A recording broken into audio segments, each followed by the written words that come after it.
사랑하는 성도 여러분, 오늘 우리는 성경의 가장 오래된 책, 창세기 속에 숨겨진 놀라운 예언의 여정을 떠나보려 합니다.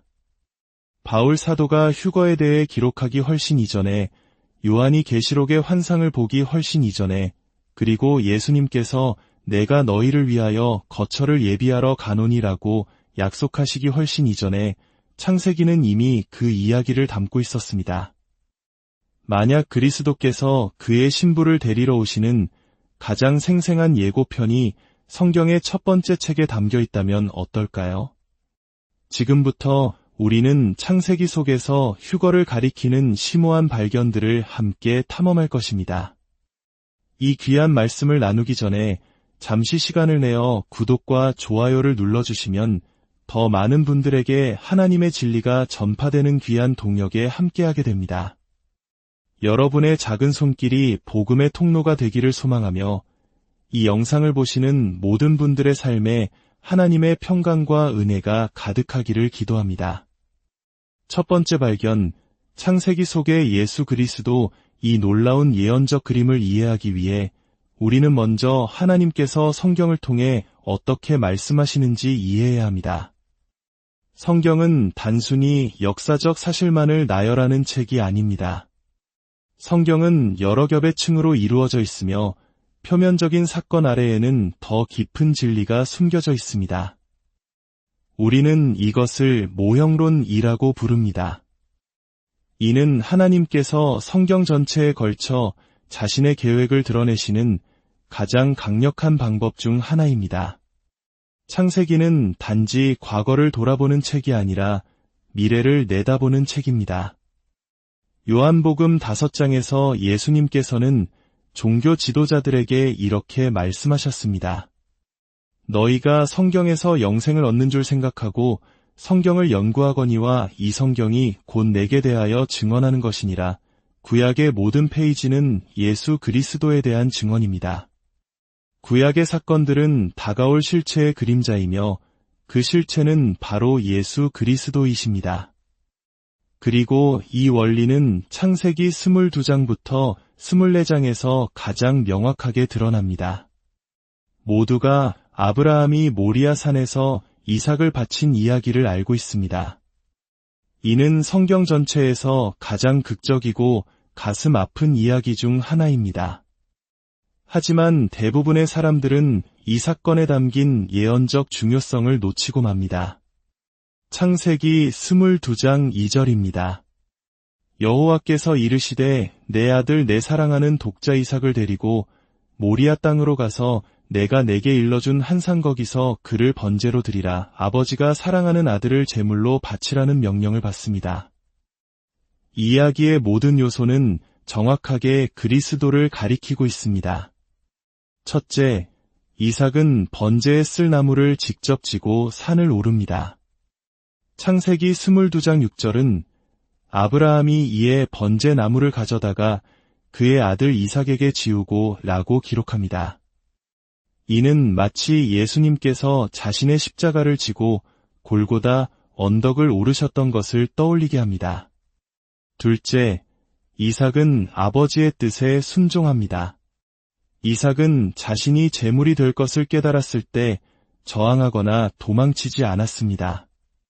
그는 스스로 결박당하여 제단 위에 눕는 것을 허락했습니다. 이는 내 원대로 마시옵고 아버지의 원대로 되기를 원하나이다. 라고 기도하셨던 예수님의 모습을 보여줍니다. 셋째, 하나님께서 대체 희생 제물을 예비하십니다. 마지막 순간 창세기 22장 13절은 아브라함이 눈을 들어 살펴본즉 한 순양이 뒤에 있는데 뿔이 수풀에 걸려 있는지라 아브라함이 가서 그 순양을 가져다가 아들을 대신하여 번제로 드렸더라고 말합니다. 가시덤불에 뿔이 걸린 순양, 마치 가시 면류관을 쓴 듯한 모습의 이 순양은 이삭을 대신하여 죽었습니다. 이는 예수님께서 우리를 대신하여 죽으신 대속의 죽음을 완벽하게 보여줍니다. 그런데 여기서 놀라운 전환이 일어납니다. 이 사건 이후 아들은 신부가 나타날 때까지 이야기에서 사라집니다. 히브리서 11장 19절은 이 사건 전체를 이해하는 신학적 열쇠를 제공합니다. 그가 하나님이 능히 이삭을 죽은 자 가운데서 다시 살리실 줄로 생각한지라 비유컨대 그를 죽은 자 가운데서 도로 받은 것이니라. 아브라함은 부활을 믿었습니다. 그는 이삭을 죽음에서 되찾을 것을 기대했고 비유적으로 그는 정말 이삭을 죽음에서 돌려받았습니다. 이것이 바로 복음의 씨앗입니다. 아들을 희생하려는 아버지의 사랑과 죽음에서 부활한 아들의 모습. 하지만 여기서 예언적 그림은 더욱 놀랍게 펼쳐집니다. 창세기 22장 이후 이삭은 이야기에서 자취를 감춥니다. 그의 이름은 창세기 24장 62절에 가서야 다시 등장합니다. 이 침묵은 예언적인 것입니다. 두 번째 발견, 사라진 아들 이삭이 사라진 것. 이것은 성경 전체에서 가장 간과되기 쉬운 부분 중 하나이지만 창세기에 담긴 예언적 시간표를 이해하는데 절대적으로 중요합니다. 약속의 아들, 아브라함의 모든 부를 상속받을 자, 땅의 모든 족속이 그로 말미암아 복을 받을 것이라 약속된 그가 한 장 전체에 걸쳐 이야기에서 사라집니다. 이는 정확히 예수님의 승천을 반영합니다. 예수님께서는 죽음과 부활 이후 하늘로 올라가셨고 거의 2000년 동안 이 땅에 부재하셨습니다. 그러나 성경은 그가 다시 오실 것이라고 약속합니다. 마치 이삭이 창세기 24장에서 다시 나타나는 것처럼 말입니다. 사도행전 1장 11절은 말합니다. 너희 가운데서 하늘로 올려지신 이 예수는 하늘로 가심을 본 그대로 오시리라 하였느니라. 희생과 제외 사이에는 부르심이 있습니다. 이삭이 부재하는 동안 무슨 일이 일어날까요? 창세기 24장은 아브라함이 가장 신뢰하는 종에게 아들의 신부감을 찾아오라는 지상 최대의 임무를 맡기는 이야기를 들려줍니다. 이것은 단순한 이야기의 공백을 메우는 것이 아닙니다. 이것은 지금 우리가 살고 있는 교회 시대에 정확히 무슨 일이 일어나고 있는지를 보여주는 예언적 계시입니다. 세 번째 발견, 창세기 속에 성령 여러분의 주의를 즉시 사로잡을 만한 사실이 있습니다. 창세기 24장은 창세기 전체에서 가장 긴 장입니다. 무려 67절에 걸쳐 한 명의 종이 한 남자를 위해 한 명의 신부를 찾아 떠나는 여정에 대해 이야기합니다. 성경은 단어 하나도 낭비하지 않습니다. 하나님께서 이토록 많은 분량을 한 이야기에 할애하셨을 때 우리는 주목해야 합니다. 그리고 이 모형론을 이해하면 제2장이 그토록 상세한 묘사를 필요로 했는지 알게 될 것입니다. 이것은 단순히 아브라함의 종이 리브가를 찾는 이야기가 아니라 교회를 부르시는 하나님의 전체 계획을 드러내는 것입니다. 아브라함이 그의 종을 보냅니다. 이는 성부 하나님께서 성령을 보내시는 것과 같습니다. 창세기 24장에서 아브라함은 그의 가장 늙고 충성된 종에게 맹세하게 하며 이방 여인이 아닌 자신의 고향과 친족에게서 아들 이삭을 위한 아내를 데려오라고 명령합니다. 종은 아버지를 대신하여 아들을 위한 신부를 찾고 데려오는 임무를 맡습니다. 그는 아버지의 재물을 가지고 아버지의 권위로 말하며 아버지의 뜻을 성취합니다. 이것은 정확히 교회 시대 동안 성령께서 하시는 일입니다. 성령께서는 자신에 대해 말씀하지 않으시고 그리스도를 영화롭게 하십니다. 그분은 하늘의 부요함을 가지고 아들을 위한 신부를 부르시는데 사용하십니다. 요한복음 16장 13절과 14절은 이렇게 증언합니다. 그러나 진리의 성령이 오시면 그가 너희를 모든 진리 가운데로 인도하시리니 그가 스스로 말하지 않고 오직 들은 것을 말하며 장래 일을 너희에게 알리시리라. 그가 내 영광을 나타내리니 내 것을 가지고 너희에게 알리시겠음이라. 종의 사명은 바로 성령의 사명, 즉 아들을 위한 신부를 부르시는 것입니다. 네 번째 발견, 믿음으로 선택한 신부 그리고 우리는 리브가를 만납니다. 아름답고 순결하며 섬기기를 기뻐하고 이제 인생에서 가장 중요한 결정을 앞두고 있습니다. 종은 리브가의 가족 앞에서 자초지종을 설명하고 아브라함 집안의 선물을 보여주고 이삭이 받을 유산에 대해 말하며 주인의 아들을 위한 신부를 찾으러 왔음을 밝힙니다. 그리고 리브가는 그녀의 영원한 운명을 결정할 선택을 합니다. 창세기 24장 58절입니다. 리브가를 불러 그에게 이르되 내가 이 사람과 함께 가려느냐 그가 대답하되 가겠나이다. 가겠나이다. 그녀는 이삭을 한 번도 본 적이 없지만 가기로 선택합니다. 리브가가 한 일을 생각해 보십시오. 그녀는 방금 만난 종을 따라 한 번도 본 적 없는 남자와 결혼하기 위해 가족과 고향, 익숙한 모든 것을 떠났습니다. 그녀는 믿음으로 받아들여야만 했던 신랑에 대한 종의 증언에 근거하여 자신이 알던 모든 것을 뒤로 했습니다. 이것이 바로 우리의 이야기입니다. 교회는 우리가 보지 못한 신랑에게 예라고 대답합니다. 고린도후서 5장 7절은 이는 우리가 믿음으로 행하고 보는 것으로 행하지 아니함이로라고 말합니다. 베드로전서 1장 8절은 예수를 너희가 보지 못하였으나 사랑하는도다 이제도 보지 못하나 믿고 말할 수 없는 영광스러운 즐거움으로 기뻐하니라고 말씀합니다. 거듭난 모든 사람은 리브가가 했던 것과 똑같은 일을 했습니다. 우리의 육신의 눈으로 그분을 본 적은 없지만 성령의 증언에 근거하여 예수님께 예라고 대답한 것입니다. 우리는 우리가 사랑하지만 아직 보지 못한 신랑을 만나기 위해 성령을 따라가고 있습니다. 5번째 발견, 하늘과 땅이 만나는 들판. 이제 우리는 이야기 전체에서 가장 예언적으로 중요한 세부 사항에 도달합니다. 이 연결고리를 발견하면 아마 전율을 느끼게 될 것입니다. 창세기 24장 63절과 64절입니다. 이삭이 저물 때에 들에 나가 묵상하다가 눈을 들어 봄에 낙타들이 오는지라. 리브가도 눈을 들어 이삭을 보고 낙타에서 내려 그들은 어디서 만났습니까? 이삭의 집도 리브가가 가려던 목적지도 아니었습니다. 바로 들에서 만납니다. 그녀가 떠나온 곳과 그녀가 가야 할 곳 사이에 열린 공간, 그 들판에서 만났습니다. 이 들은 땅과 하늘 사이의 공간, 즉 공중을 상징합니다. 그리고 갑자기 예언적 그림이 수정처럼 맑아집니다. 이것은 성경이 휴거를 묘사하는 방식과 정확히 일치합니다. 데살로니가전서 4장 16절과 17절입니다.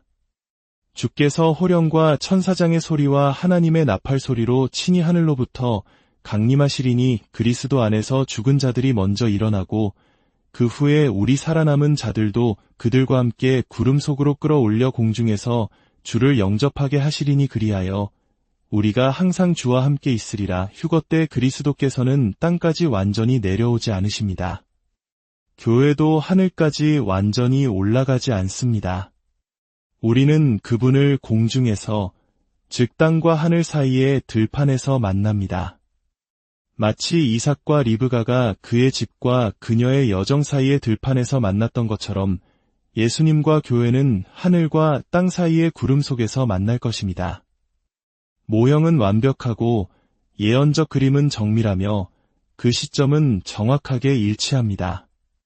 6번째 발견, 너울, 그리스도의 의로 덮이다.